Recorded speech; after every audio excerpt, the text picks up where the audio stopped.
अखंडानंदबोधाय शिष्य संतापहारिणे सच्चिदानंद रूपाय तस्मै श्री गुरुवे नमः। आप संत बन गए। संत रहता कहाँ है? भगवान कहाँ रहता है? आप लोगों की आस्था कहाँ है? मंदिर में ना। भगवान मंदिर में रहता है। तुम्हें पता है मंदिर का अर्थ क्या है? एक गाना सुना होगा आपने, मेरे मन मंदिर के भगवान मुझे दे दो। आपका जो ये तन है ना, यही मन मंदिर है। वास्तविकता को जाने बिना हमारे संत मनीषी जो लोग हुए हैं, शंकराचार्य जी महाराज, तो आप देखो कि सब के सब मंदिर की ही चर्चा करते हैं और मंदिर में ही आस्था है, सभी जाते हैं।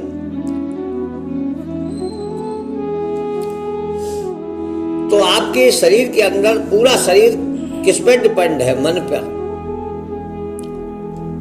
भूख लगी? अभी नहीं, अभी मन नहीं है। कहीं जाना? बोला अभी मन नहीं है। आज मेरा मन है मैं कहीं घूम के आऊं। यानी पूरा शरीर आपका, मन ही आपके शरीर का ड्राइवर है। अब करना क्या है आपको? मन को ही मंदिर मानो और इस मन मंदिर में जो लोग कहते हैं भगवान सबके घट घट में वास करते हैं, घट घट में व्याप्त है, तो परमात्मा का अंश जो है उसको हम कहते हैं आत्मा। तो इस मन मंदिर के अंदर बैठी हुई जो हमारी आत्मा है वही हरि है, वही भगवान है, वही भगवान है, वही हरि है। इसलिए आप सुनते आए हो कि आत्मा सो परमात्मा। आत्मा सो परमात्मा नहीं, परमात्मा से आत्मा, परमात्मा से आत्मा। हम इस बात को भूल गए, हमने अपने को शरीर माना। तो चलो मानो, कोई बात नहीं, शरीर को ही मान लो, लेकिन अपने मन को मंदिर मानो, आत्मदेव को हरि मानो। और इस आत्मदेव का पुजारी कौन है? ज्ञान नाम अग्रगण्यम हनुमान। जिसके अंदर परम ज्ञान है वो हनुमान है। अनेक देवताओं में गुणों का वर्णन है, सब में कोई ना कोई गुण तो होते ही है, लेकिन हनुमान का एक विशेष गुण है क्योंकि ये ज्ञानी है, परम ज्ञानी है। परम ज्ञान को जानने वाला ही परमात्मा को जान पाता है या परमात्मा उससे प्रेम करता है। परमात्मा के बेटे कौन है? संत। एक जगह कहा गया संत न होते जगत में तो रहते राम निपूते। तो आप भगवान के ही अंश हो, तो पुजारी भी आप हो। जब आपके अंदर पूजा का भाव है तो आप हनुमान हो। मंदिर में आपने देखा होगा शिखर, तो आपके शरीर के अंदर जहां शिखा चोटी होती है, इसको शिखर बोलते हैं। शिखर का मतलब क्या होता है? उच्च चिंतन। हम मंदिर में जाते हैं तो जहां से शिखर दिखता है तो वहां से विचार बदलने लगते हैं। मंदिर आ गया, पास है, थोड़ी दूर है, सबसे पहले उसमें बैठा हुआ नहीं दिखता। कौन दिखता है? ऊपर का ध्वजा। सिरा के ऊपर जो ध्वजा लगाई जाती है वो दूर से दिखती, पता चल जाता है ये मंदिर है। और ये ध्वजा प्रेम की प्रतीक है। प्रेम क्या है? एक शारीरिक प्रेम, मानसिक प्रेम, आत्मा का प्रेम। शरीर से प्रेम करता है, मन से प्रेम करता है। लोग कहते हैं क्या बताए, विचार ही नहीं मिलते। तो जब मन एक से नहीं होंगे तो आपके विचार नहीं मिलेंगे। आप देखते हो समाज में रहते हो तो सबके साथ अपने विचार नहीं मिलते हैं। हर एक दूसरे में कहीं ना कहीं, और जहां विचार मिल जाते हैं तो कहते हैं अरे आपका ही घर है भाई, आने जाने में क्या तकल्लुफ है, आप आइए, आपका ही घर है। क्यों आपका घर है? मन मिला है इसलिए। ध्वजा ये प्रेम का प्रतीक है। और जब हम मंदिर में जाते हैं, भगवान का भोग प्रसाद चढ़ाते हैं तो आर्त भाव, आरती करते हैं। आरती का मतलब है आर्त भाव, सबके प्रति दया। आरती पूजन के बाद फिर क्या होता है? प्रसाद। प्रसाद को क्या समझो? कृपा। प्रसाद का मतलब ही है कृपा। तो भगवान की कृपा मिलती है। अगर इस तरीके से हम मंदिर में जाते, मंदिर की पूजा करें, तो अपने आप को भी जाने कि मंदिर आप ही हो, मूर्ति भी आप ही हो, सेवा करने वाले भी आप ही हो। आपसे अलग तो एक परमात्मा ही है, जो सबसे अलग रहते हुए भी सबके नजदीक है, सबके पास है। लेकिन हम समझ क्यों नहीं पाते? क्योंकि हमने ईंट गारे के मंदिर को तो मंदिर मान लिया, लेकिन हमारा जो मंदिर परमात्मा ने स्वयं बना करके भेजा है, 9 महीने में तैयार हुआ है। 9 महीने में वो मंदिर बन के तैयार हुआ। उस मंदिर में आप तोड़फोड़ बचाए हो। उस मंदिर में आप घर में अपने को समझते पता नहीं क्या है। हर घर में तिकड़म, ज्वेलसी, जहां देखो वहां कल है। छोटे बड़ों का सम्मान नहीं। कारण क्या है? क्योंकि तुम भूल गए हो कि तुम स्वयं मंदिर हो, तुम भूदेव हो। पृथ्वी पर रहने वाला हर प्राणी भूदेव है, क्योंकि हम पृथ्वी पर रहते। अच्छे कर्म करो, कृपा, करुणा, प्रेम, यही तो चाहिए। और इसी भाव को साईं अरुण जी महाराज ने भेद खोल करके बताया है कि घंटों बैठ के बाला जपना, ध्यान लगाना, कोई भौं के बीच में ध्यान लगा रहा है। अरे तुम अपने आप में ही अपने को मान बैठे हो, लेकिन आपके आचरण तो अच्छे नहीं है। आपका घर में अगर अचार खराब होता है, समझ लेना तुम्हारे विचार गलत हैं। पहले जमाने में घरों में अचार रखा जाता था, कई तरह का अचार, कई तरह का अचार। अब रख भी लो तो 15 दिन अचार नहीं चलता, खराब हो गया। क्यों भाई? बाजार जाओ, केमिकल ले आओ। अब केमिकल से जो अचार शुद्ध रहता है, भाव से नहीं रहता। भाव तो बिगड़ गया। जहां आचार नहीं, विचार नहीं।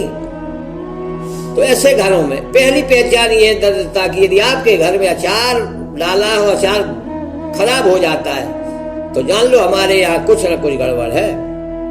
इसलिए आचार शुद्ध होगा तो विचार भी शुद्ध होंगे। सबसे पहले क्या है? अपने को जानो, मैं ही मंदिर हूं, मैं ही बोलने वाली आत्मा, यही हरि है। और जो है पुजारी स्वयं हमारे विचार, विवेक, हमारा ज्ञान, यही पुजारी है। शिखर क्या है? हम ऊंचे विचार बनाएं। आजकल हर लोग नीचे नीचे नीचे नीचे सोचता चला जाता है। एक घटना हो गई, उसी को बार बार रिपीट करता है, तो उतने ही गुना दुख और बढ़ जाता है। इसलिए मन को मंदिर मान करके इस मन के अंदर कचरा मत आने दो। क्योंकि कचरा तो राग नाम का कचरा, द्वेष नाम का कचरा, घृणा है, अपना पराया है, भेदभाव है, छोट बड़े का ज्ञान है। ये छोटा है, मैं बड़ा हूं, ये फलानी जात का, ये ढिकानी जात का। अरे जात न पूछे साधु की। जब आप संत बन जाओगे फिर आप कोई जात नहीं, एक ही जात है, आत्मा परमात्मा।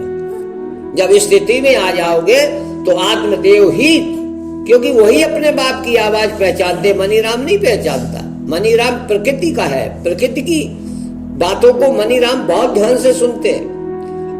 किसी की चुगली करो, फिर देखो सुनने वाले को क्या इंटरेस्ट आता है। हाँ फिर क्या हुआ और बताओ। और बताने वाला भी बोलता चला जाता और कहता देखो किसी से मत कहना, मैं अपना समझ के तुम्हें बता रहा हूं। अरे वो अपना अपना करके न जाने कितने घरों में जाकर के वो कचरा फेंक देता है। ऐसे लोगों से भी बचो। अपने घर में उच्च विचार रखो। सब समान है, परमात्मा के अंश है मान के घर में भोजन पकाओ, माताएं बहनाएं आप लोगों का काम है घर में भोजन बनाओ, तो किसके लिए? अपने लिए नहीं, खाना बना रहे हैं। अरे ये खाना क्या होता है भाई? खाना नहीं, प्रसाद बना रहे हैं। उसी भोजन को प्रसाद कहो। आज भगवान का भोग लगेगा, प्रसादी तैयार हो रही। भले ही आप दाल रोटी बनाओ, जो सब्जी खाते हो वही बनाओ, कोई व्यंजन बनाने की जरूरत नहीं है, लेकिन बोलने में थोड़ा सा भाव बदल जाएगा। प्रसाद भगवान के लिए है, भगवान प्रसाद पाएंगे। अब भगवान कौन है आपके घर में? छोटे छोटे बच्चे, बड़े बूढ़े, ये सब भगवान रूप है।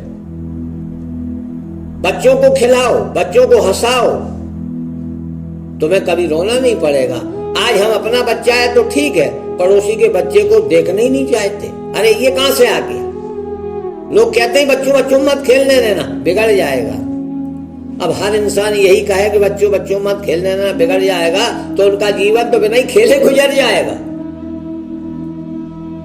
इसलिए हरेक को ये विचार रखना है, तभी जो है ये घर परिवार चलता है। और फिर आपको क्या करना है? साधो सहज समाधि भली, साधो सहज समाधि भली, सहज समाधि जो सो साथ आया। सहज समाधि के विचार यही है यदि आपके साथ है। अनुज छोटा जो बाद में आया, पहला बच्चा होता है तो वो बड़ा हो जाता है, और जब उसके बाद का कोई बच्चा होता तो कहते ये छोटा है। तो अनुज छोटा जो बाद में आया, अग्रज बड़ा जो पहले आया, अग्रज बड़ा जो पहले आया। तो पहले क्या है?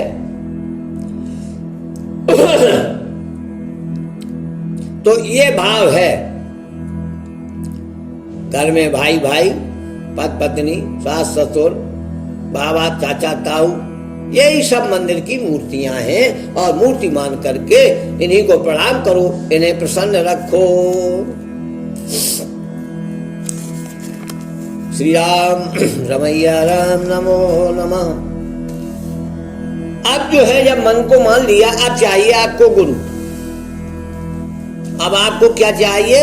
गुरु चाहिए। जो तुम्हें कौन सा गुरु चाहिए? जिसे वेदों का ज्ञान हो, बहुत शास्त्रों को पढ़ा हो, बहुत उसने व्रत अनुष्ठान किए हो। हाँ, उस टाइप का गुरु भी चाहिए, क्योंकि आपके अंदर क्या आपको करना है क्या नहीं करना है वो आपको वेदों के माध्यम से, मंत्रों के माध्यम से, अपनी वाणी से तुम्हारे विवेक को जगाएंगे, तुम्हारी भूल को निकालेंगे और नया ज्ञान तुम्हारे अंदर भर देंगे। इसलिए गुरुओं की महिमा भी कही गई है, बिन गुरु ज्ञान न होए। लेकिन आजकल चेला भी तो ज्ञान का अधिकारी होना चाहिए, उसे ज्ञान की इच्छा चाहिए कि नहीं? लेकिन ज्ञान के लिए कोई नहीं आता। हर व्यक्ति जा रहा है मेरी ये समस्या है, किसी ने कहा ये समस्या, फलाने बाबा जी फलाने पेड़ के नीचे बैठते कह देंगे तुम्हारा समय बदल जाएगा। बस पहुंच गए, बाबा बैरागियों में पहुंच गए और अपने आप अपने बाप को छोड़ गए। घर में माता पिता की बात नहीं मानते और बाहर निकलेंगे तो कहेंगे है माता जी, माताजी ज्यादा लोग कह देते हैं, पिताजी कहने में शर्म आती है। पिताजी नहीं कहते, माताजी हटना। कभी कोई कहता है पिताजी हटना माताजी को तो बना लेंगे, लेकिन पिताजी को अरे भाई बना लो, भाई साहब भाई है। अरे भाई का प्रेम बाहर भीतर का एक सा रखो, फिर गुरु से प्रार्थना करो कि छोड़ न देना गुरुवर मुझको, तेरा एक सहारा है। छोड़ न देना गुरुवर मुझको, तेरा एक सहारा है। ले चल मुझको उस दुनिया में, ले चल मुझको उस दुनिया में जहां हमारा वासा है। हम वो दुनिया ही भूल गए कि हम कहाँ के थे, कहाँ जाएंगे, कहाँ रहेंगे, भटक रहे। तो गुरुदेव से ये प्रार्थना करो कि जहां हमारा वास हो, जहां से हमारी उत्पत्ति हुई है, मैं वहीं जाना चाहता हूँ। कैसी दुनिया कैसा घर है, ये सब कुछ मैं भूल गया। हम जहां पैदा हुए थे वो घर तो भूल ही गए। कहां हम परमात्मा के स्वरूप में पैदा हुए थे और हम दुनिया में भटक गए। हाथ पकड़ ले जाओ गुरुवर। अब मानव जन्म मिला है, हम तो आपको बुला बुला के थक गए, आपका भेद आपको नहीं पाया। आज परमात्मा की कृपा हुई, परमात्मा ने स्वयं तुम्हें अपनाया है। परमात्मा स्वयं तुम्हारे घर आकर के तुम्हें अपनाने को तैयार है।